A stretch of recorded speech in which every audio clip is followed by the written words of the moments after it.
안녕하십니까 믿음의 형제자매 여러분. 저는 오늘 이 시간에 우림과 둠밈에 대해서 여러분께 말씀을 드리겠습니다. 출애굽기 28장에서 대제사장의 의복에 대해서 말씀을 하실 때에 대제사장은 가슴에 판결 흉패를 붙이게 되는데, 그 판결 흉패 안에 우림과 둠밈을 새겨 넣으라 라고 말씀을 하셨습니다. 이 판결 흉패에 우림과 둠밈을 새겨 넣는 것은 하나님께서 이스라엘 백성들을 통치하시는 과정에서 하나님의 뜻을 구체적으로 나타내시는 방편으로서 이 우림과 둠밈을 하나님께서 사용하셨는데, 예를 들어서 이스라엘 자손에게 어떤 지파에 죄가 있다 라고 하면 하나님께서 그분의 뜻을 이 우림과 둠밈이라고 하는 이 판결 흉패를 통해서 그분의 뜻을 나타내셨던 것입니다. 그래서 어떤 문제가 있을 때 하나님의 뜻을 나타내시는 방편으로서 우림과 둠밈을 사용하셨습니다. 자, 그런데 이 판결 흉패가 대제사장의 가슴에 이 판결 흉패가 붙어 있었다라고 하는 의미는, 이 가슴이라고 하는 것은 하나님의 의 또는 하나님의 공의를 나타내는 표현인데, 에베소서 6장에 가면 하나님께서 우리의 가슴에 의의 흉배를 붙이라 라고 말씀을 하셨습니다. 예수 그리스도를 나타내실 때 요한복음 1장에서 예수님은 아버지 하나님의 품속에, 쉽게 말해서 하나님 아버지의 가슴 속에 있었던 독생자 예수께서 하나님 아버지를 나타내셨다라고 표현하고 있습니다. 그리고 사도 요한의 경우에는 예수님의 품속에 기대어 있었던 이 사도 요한을 말씀하시고 있는데, 예수님의 가슴은 의로우신 가슴인데 그 의로우신 예수님의 판단력으로 선택하신 것이 바로 요한이었습니다. 그래서 이 요한은 예수님의 품속에 기대어 있었던 사람인데, 예수님께서 사랑하시는 제자 요한이라고 말씀을 하시는데요. 이 예수님께서 사랑하신다, 다시 말해서 의로우신 예수님의 가슴으로 판단하고 또 사랑하신 아가페 하셨던 제자 요한은 예수님의 품속에 있었다라고 하는 표현인데, 이 요한이라고 하는 요 단어는 요나와 연관이 되어져 있습니다. 왜냐하면 요한복음 1장 42절에서 요한의 아들 시모나라고 말씀을 하셨는데, 마태복음 16장 17절에 가면 요나의 아들 시모나라고 말씀을 하셨습니다.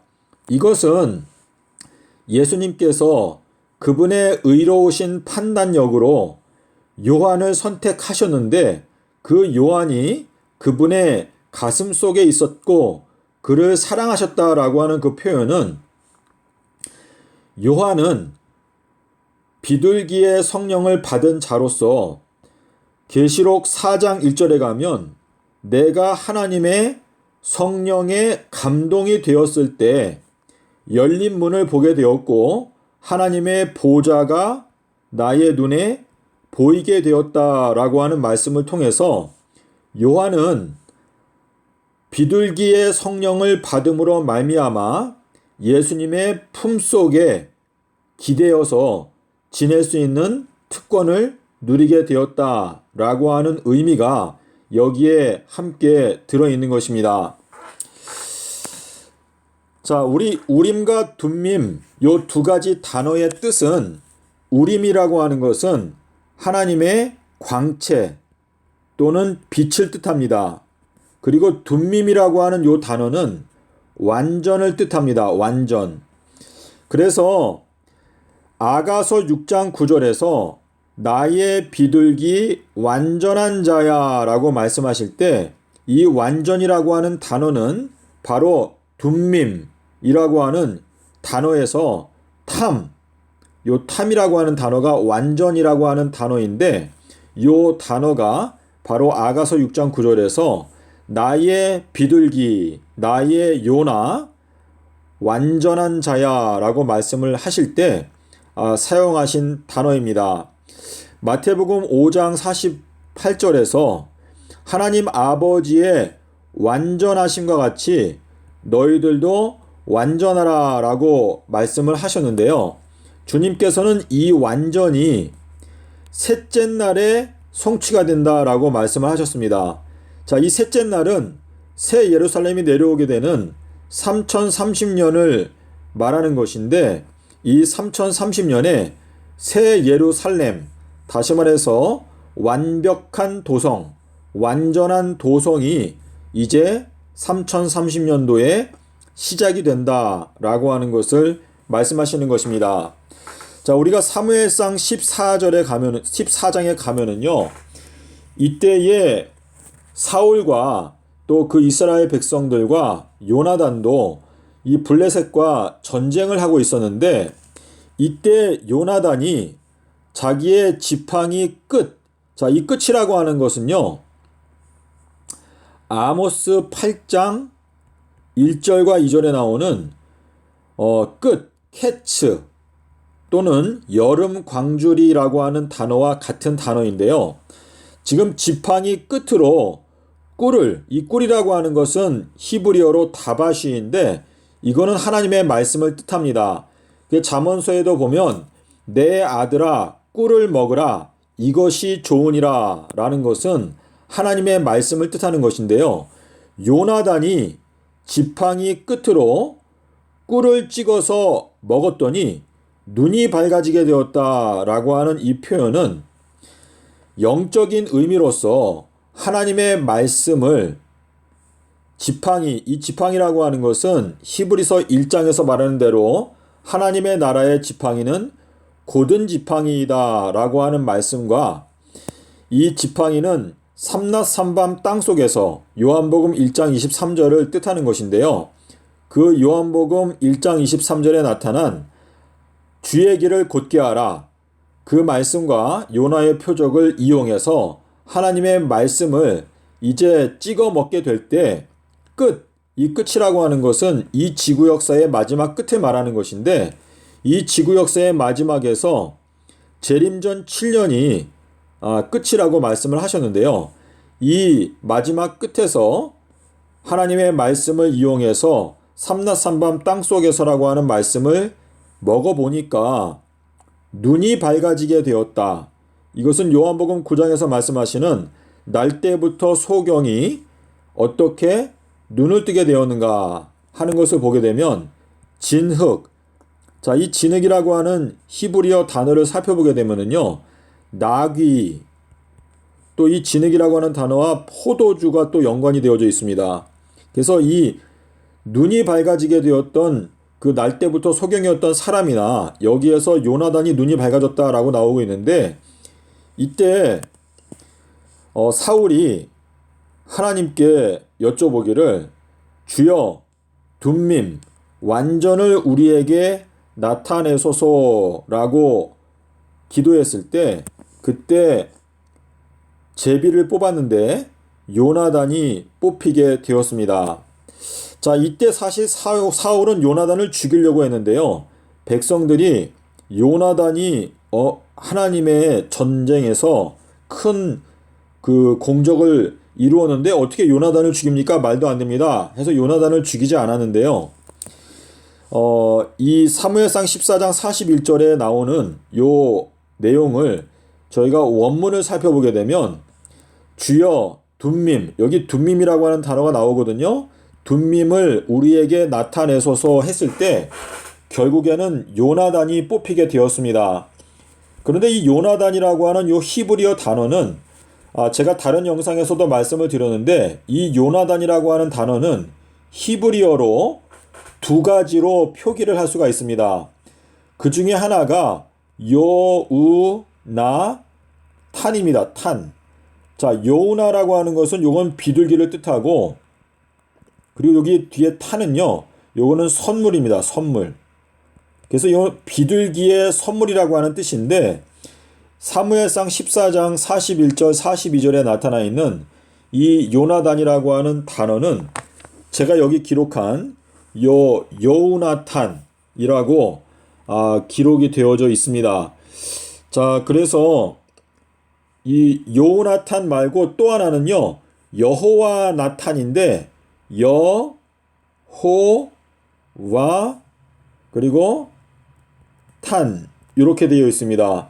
근데 요거는 여호와 하나님의 선물이다라고 하는 뜻인데, 요나단을 표기할 때 두 가지로 표기하게 하신 하나님의 섭리는 무엇인가 하면, 비둘기 선물이 사실상은 여호와 하나님의 선물이다 라고 하는 의미가 여기에 들어있는 것입니다.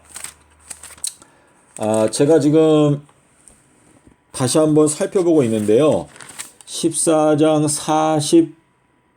41절에 그렇게 나타나 있는데, 제가 지금 잠시만요. 여러분께서 이 사무엘상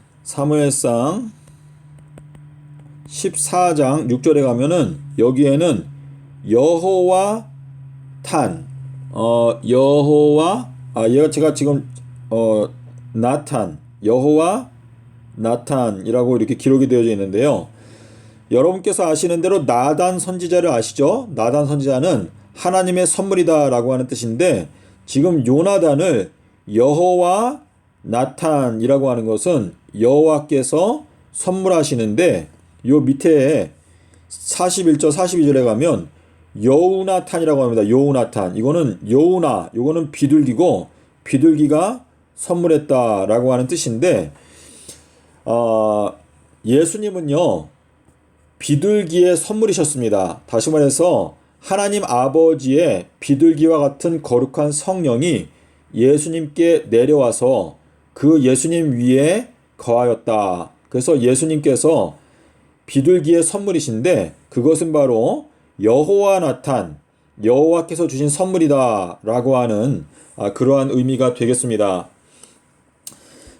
자, 그래서 지금 이 요나단이라고 하는 것은 비둘기의 선물인데, 이 비둘기의 선물은 주님께서 마태복음 12장 40절에서 말씀하시기를, 내가 너희들에게 허락하여 주는 표적, 기적은 삼낮 삼밤 땅속에서 외에는 없다라고 말씀하시는 것은, 지금 주님께서는 여호와 하나님의 선물로 내려오셔가지고 십자가에서 죽으시고 승천하셨는데, 이 재림 때에 여호와 하나님께서 우리에게 주시는 비둘기 성령의 선물은 삼낮 삼밤 땅속에서 외에는 없다라고 하는 의미가 여기에 들어 있습니다.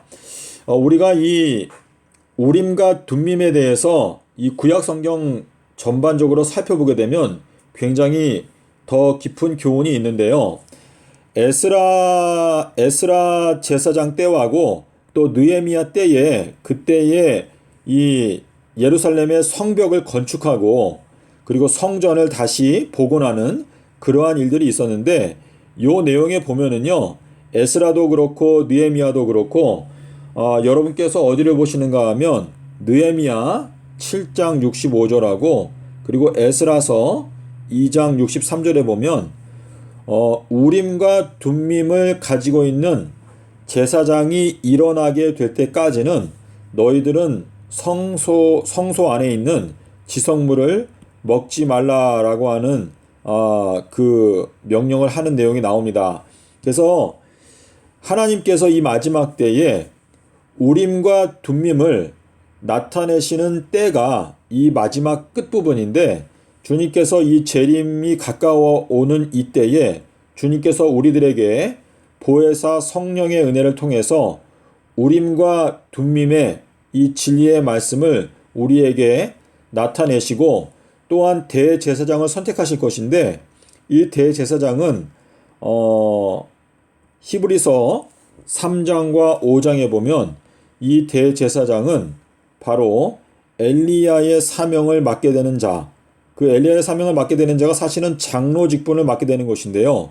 그가 대제사장의 직분을 맡게 될 것이다 라고 하는 의미가 히브리서 3장과 5장에 나타나 있습니다. 자, 그 부분에 대해서는 제가 다른 영상에서 몇 번 언급을 드린 것 같은데요. 여러분께서 히브리서 3장, 히브리서 3장과 그리고 히브리서 5장을 마태복음 11장 10절과 그리고 히브리서 11장 7절의 말씀, 그리고 베드로전서 3장 20절의 말씀, 자, 요 내용을 여러분께서 이렇게 읽어보시게 되면 여기 히브리서 3장과 5장에서 언급하고 있는 대제사장 직분은요, 이것은 우리가 스스로 취할 수 있는 것이 아니라 하나님께서 부르시는 자가 그 직분을 맡게 될 것인데, 이 대제사장 직분에 대해서 말씀하실 때 건축하는 자와 그 집과의 관계를 말씀하시는데, 이 건축하는 자가 더 큰 영광을 얻게 된다, 더 큰 존귀를 얻게 된다 라고 이렇게 말씀하셨는데요. 이 대제사장 직분은 건축하는, 근데 마태복음 11장 10절에 보면 주의 길을 건축한다 라고 이렇게 말씀하셨는데, 이 건축을 통해서, 노아는 건축을 통해서 그 시대 사람들을 정죄하였고, 이 마지막 때에는 엘리야가 주의 길을 건축함으로 말미암아 이 마지막 세대를 정죄하게 될 것이다 라고 하는 말씀을 하셨습니다. 그래서 제가 오늘 여러분께 우림과 둠밈에 대해서 말씀을 드렸는데요. 이 둠밈이라고 하는 것은 하나님의 완전하신 판결을 우리에게 드러내시는 하나님의 방편인데, 그 완전한 하나님의 뜻은 비둘기의 표적을 통해서 우리에게 나타내실 것이다 라고 하는 것을 말씀하시고 있는데, 누가복음 2장 34절에서 예수님께서 이 세상 사람들을 심판하시는 표적으로 선택을 입으셨다 라고 말씀을 하셨고, 그분께서 허락하시는 표적은 요나의 표적밖에 없다 라고 말씀하셨기 때문에 이 세상에 있는 모든 이 지구인들을 심판하시는 하나님의 심판의 지혜가 바로 요나의 표적이라는 것을 저희가 알 수가 있습니다. 부디 여러분께서 마음을 겸비하게 낮추고 이 말씀을 기도하시면서 연구하시게 된다면 하나님의 심판이 요나의 표적 속에 들어있다는 것을 여러분께서 깨닫게 되실 줄로 믿습니다. 감사합니다.